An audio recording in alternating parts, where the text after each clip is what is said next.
తొలిపలుకు channel కి స్వాగతం. నేను జ్యోతి. నేటి ముఖ్యాంశాలు చూద్దాం. క్వశ్చన్ పేపర్ విభాగం ఉద్యోగికే డిఎస్సిలో ఫస్ట్ ర్యాంక్. రెండో మెరిట్ లిస్ట్ లో నవీన్ పేరు ఎందుకు తొలగించారన్న వైఎస్ జగన్. మేము జెన్జీ, ఈ నాన్ సెన్స్ ను సహించం. జవాన్లపై యువతి ఆగ్రహం, స్పందించిన సీఎం. చినాబ్ బ్రిడ్జ్ పై దూసుకెళ్లిన వందే భారత్. 100 కిలోమీటర్ల వేగంతో ఖత్రా బనిహాల్ మార్గంలో పెరిగిన రైళ్ల వేగ పరిమితి.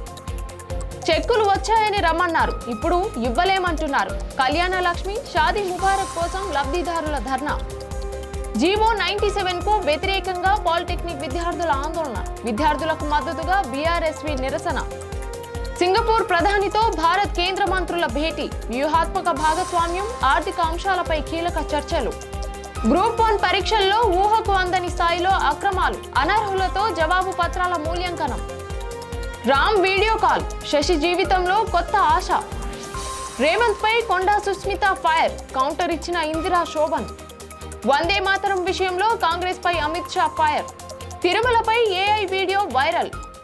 కొడుకును కాపాడుకోవడం కోసం సీఎం చంద్రబాబు దిగజారుతున్నారని మాజీ సీఎం వైఎస్ జగన్ విమర్శించారు. 2018లో ఏపీపీఎస్సీ గ్రూప్ 1 భర్తీపై చంద్రబాబు తప్పుడు ఆరోపణలు చేస్తున్నారని అన్నారు. తమ హయాంలో ప్రిలిమ్స్ జరగలేదని, కేవలం మెయిన్స్ మాత్రమే నిర్వహించామని చెప్పుకొచ్చారు. 2025 డిఎస్సీ మాదిరిగా తమ హయాంలో పేపర్ లీకేజ్లు జరగలేదని, అవుట్సోర్సింగ్ ఉద్యోగులకు ర్యాంకులు రాలేదని జగన్ చెప్పుకొచ్చారు. పరీక్ష రాయకుండా ఎవరికి ఉద్యోగాలు ఇవ్వలేదని, ఉద్యోగాలు అమ్ముకున్నట్లు ఒక్క ఆధారం కూడా లేదని పేర్కొన్నారు. ప్రస్తుతం ప్రశ్నాపత్రం తయారు చేసే విభాగంలో పనిచేసే అవుట్ సోర్సింగ్ ఉద్యోగి నవీన్ కు డిఎస్సిలో ఫస్ట్ ర్యాంక్ రావడం, ఆ తర్వాత రెండో మెరిట్ లిస్ట్ లో ఆయన పేరు తొలగించడం జరిగిందని ఆరోపించారు. బయటకు వస్తున్నది చంద్రబాబు ఆక్రోశం, కొడుకును కాపాడుకోవాలని ఆరాటం మాత్రమేనని జగన్ విమర్శించారు. జమ్మూ కాశ్మీర్ లో చెక్ పోస్ట్ వద్ద భద్రతా బలగాలపై ఓ యువతి ఆగ్రహం వ్యక్తం చేసిన వీడియో వైరల్ గా మారింది. భద్రతా కారణాలతో రోడ్డుని బ్లాక్ చేయడంతో 5 గంటలుగా చెక్ పోస్ట్ తెరవలేదని యువతి అసహనం వ్యక్తం చేసింది. మేము జెన్జీ, ఈ నాన్ సెన్స్ ను సహించమంటూ జవాన్లతో వాగ్వాదానికి దిగింది. డబ్బులు పెట్టి వచ్చి గంటల తరబడి వేచి ఉండాలా అంటూ ప్రశ్నించింది. ఈ వీడియో వైరల్ కావడంతో జమ్మూ కాశ్మీర్ సీఎం ఒమర్ అబ్దుల్లా స్పందించారు. సున్నిత ప్రాంతాల్లో భద్రతా తనిఖీలు తప్పనిసరి అని, జెన్జీ అనే పదాన్ని బెదిరింపులా ఉపయోగించకూడదని సూచించారు. యువతి తీరును సీఎం తప్పుపట్టారు.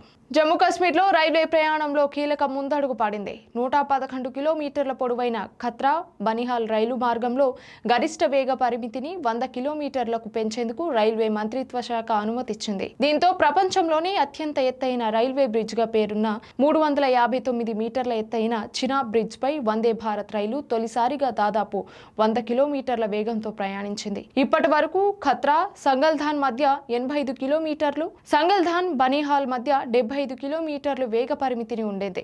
కొత్త వేగ పరిమితితో కశ్మీర్ లోయకు ప్రయాణ సహాయం తగ్గడంతో పాటు పర్యాటకం, వాణిజ్యం, ప్రాంతీయ అభివృద్ధికి మరింత ఊతం లభిస్తుందని అధికారులు చెబుతున్నారు. కూకట్పల్లిలో కళ్యాణ లక్ష్మి, షాదీ ముబారక్ చెక్కుల కోసం లబ్ధిదారులు ఆందోళనకు దిగారు. నియోజకవర్గ పరిధిలో 400కు పైగా చెక్కులు వచ్చాయని అధికారులు బుధవారం రాత్రి ఫోన్ చేసి సమాచారం ఇవ్వడంతో లబ్ధిదారులు ఉదయమే కూకట్పల్లి ఎంఆర్ఓ కార్యాలయానికి చేరుకున్నారు. అయితే అక్కడికి వెళ్లిన తర్వాత హైకోర్టు ఆదేశాల కారణంగా చెక్కులు ఇవ్వలేమని అధికారులు చెప్పడంతో లబ్ధిదారులు తీవ్ర ఆగ్రహం వ్యక్తం చేశారు. చెక్కులు వచ్చాయని చెప్పి కార్యాలయానికి పిలిపించి ఇప్పుడు ఇవ్వలేమని చెప్పడం ఏంటని ప్రశ్నించారు. తమకు వెంటనే చెక్కులు అందజేయాలని డిమాండ్ చేస్తూ కార్యాలయం వద్ద ధర్నా చేపట్టారు. మోసప్ ట్యాంక్లోని పాలిటెక్నిక్ కాలేజ్ వద్ద బీఆర్ఎస్వి ఆధ్వర్యంలో ఆందోళన జరిగింది. జీవో నెంబర్ 97తో పాలిటెక్నిక్ విద్యను నిర్వీర్యం చేస్తున్నారంటూ విద్యార్థులకు మద్దతుగా నిరసన చేపట్టారు. ప్రభుత్వ నిర్ణయాన్ని వెంటనే వెనక్కి తీసుకోవాలని డిమాండ్ చేశారు. ఆందోళన చేస్తున్న వారిని పోలీసులు అడ్డుకొని అరెస్ట్ చేశారు. అనంతరం వారిని ఆసిఫ్ నగర్ పోలీస్ స్టేషన్ కు తరలించారు. దీంతో కాలేజీ పరిసరాల్లో కొద్దిసేపు ఉద్రిక్త పరిస్థితులు నెలకొన్నాయి. సింగపూర్ ప్రధాని లారెన్స్ వాంగ్ తో కేంద్ర మంత్రులు నిర్మలా సీతారామన్, ఎస్ జైశంకర్, పీయూష్ గోయల్, జితిన్ ప్రసాద్ సమావేశమయ్యారు. ఇరు దేశాల మధ్య ఉన్న సమగ్ర వ్యూహాత్మక భాగస్వామ్య రోడ్ మ్యాప్ పై సమీక్ష నిర్వహించారు. ఆర్థిక రంగంతో పాటు డిజిటలైజేషన్, కనెక్టివిటీ, నైపుణ్యాభివృద్ధి వంటి కీలక రంగాల్లో సహకారాన్ని మరింత పెంచడంపై చర్చించారు. భారత్ సింగపూర్ సంబంధాలను మరింత బలోపేతం చేసే దిశగా ఈ సమావేశం జరిగినట్లు కేంద్ర మంత్రులు తెలిపారు.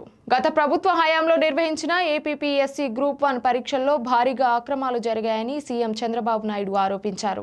ఎలక్ట్రీషియన్లు, డ్రైవర్లు, ప్లంబర్లు, సెక్యూరిటీ గార్డులు, గృహిణీలు, నిరుద్యోగులు, సేల్స్ ఎగ్జిక్యూటివ్ల వంటి అనర్హులతో జవాబు పత్రాలను మూల్యాంకనం చేయించారని అన్నారు. మొత్తం 158 మందితో ప్యానెల్ ఏర్పాటు చేసి 72 మందికి మూల్యాంకన బాధ్యతలు అప్పగించారని తెలిపారు. ప్రైవేట్ ల్యాప్టాప్లు, ఈమెయిల్లు, గూగుల్ డ్రైవ్, వాట్సాప్ ద్వారా పరీక్ష పత్రాల వివరాలు పంపారని ఆరోపించారు. ఏపీపీఎస్సీ స్ట్రాంగ్ రూమ్ నుంచి జవాబు పత్రాలను అనాధికారికంగా తరలించి 84 రోజుల పాటు హైలాండ్లో ఉంచారని చెప్పుకొచ్చారు.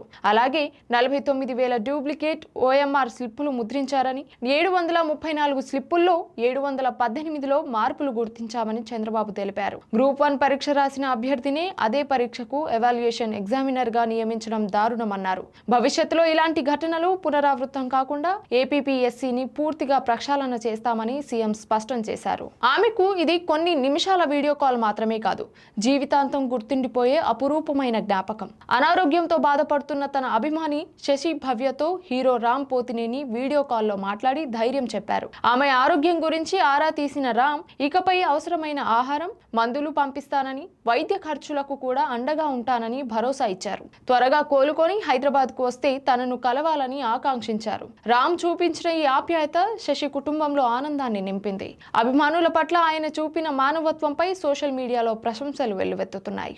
సీఎం రేవంత్ రెడ్డిపై కొండా సుస్మిత చేసిన వ్యాఖ్యలు కాంగ్రెస్ లో దుమారం రేపుతున్నాయి. రేవంత్ రెడ్డి, ఆయన అన్నదమ్ములు రాష్ట్రాన్ని దోచుకోవడం తప్ప చేసిందేమీ లేదని సుస్మిత తీవ్ర ఆరోపణలు చేశారు. దీనిపై కాంగ్రెస్ నేత ఇందిరా శోభన్ కౌంటర్ ఇచ్చారు. రేవంత్ రెడ్డి అవినీతిపై ఆధారాలు ఉంటే బయట పెట్టాలని డిమాండ్ చేశారు. 15 ఏళ్లుగా పార్టీ కోసం పనిచేస్తున్న తమకు ఎమ్మెల్యే టికెట్ రాలేదని, సుస్మిత వ్యాఖ్యల వల్ల ఇతర పార్టీల నేతలు తమను ట్రోల్ చేస్తున్నారని ఆవేదన వ్యక్తం చేశారు. మరోవైపు సుస్మిత వ్యాఖ్యలను ఖండించిన టీపీసీసీ అధ్యక్షుడు మహేష్ కుమార్ గౌడ్, ఆమె తల్లి మంత్రి కొండా సురేఖను విచారణ కోరామని తెలిపారు. ఇప్పటికే షోకాజ్ నోటీసులు జారీ చేశామని, క్రమశిక్షణ కమిటీకి విచారణ వచ్చిన తర్వాత తదుపరి చర్యలపై నిర్ణయం తీసుకుంటామని స్పష్టం చేశారు.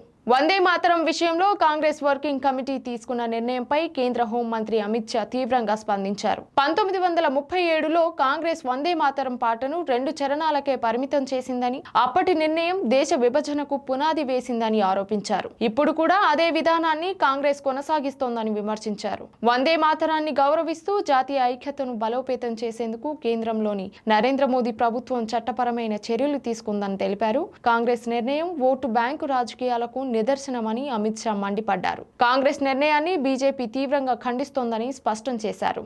2040లో తిరుమల ఎలా ఉండవచ్చో చూపిస్తున్న ఏఐ వీడియో సోషల్ మీడియాలో వైరల్ అవుతోంది. భవిష్యత్తులో తిరుమలలో రహదారి నిర్వహణ ఎలా ఉండవచ్చో చూపిస్తున్న ఈ దృశ్యాలు ఇందులో కనిపిస్తున్నాయి. ఏఐ ఆధారిత సాంకేతికతతో శ్రీవారి దర్శనం మరింత వేగంగా ఎలా జరిగే అవకాశం ఉందో ఊహించిన దృశ్యాలను వీడియోలో చూపించారు. అలిపిరి మెట్ల మార్గంలో నుంచి టోల్ గేట్ వరకు భవిష్యత్ రూపాన్ని వీక్షించేలా చేశారు. భక్తుల కోసం రద్దీ నియంత్రణ, ఏఐ సాంకేతికత వినియోగం వంటి అంశాలను కూడా వీడియోలో ఉంచారు. భక్తుల దర్శనం కోసం వేచి ఉండే సమయం తగ్గే అవకాశం ఎలా ఉంటుందో ఇందులో పూర్తిగా వివరించారు. 2040లో తిరుమల ఎలా ఉండవచ్చనే ఆసక్తిని ఈ ఏఐ వీడియో రేకెత్తిస్తోంది. అయితే ఇది నిజమైన భవిష్యత్ ప్రణాళిక కాదు, కేవలం ఏఐతో రూపొందించిన ఒక కాన్సెప్చువల్ క్రియేషన్ మాత్రమే అని చెబుతున్నారు. ఇది ఇవాల్టి బులెటిన్ అప్డేట్స్. మరొక బులెటిన్తో మళ్ళీ కలుద్దాం. చూస్తూనే ఉండండి తొలి పలుకు న్యూస్.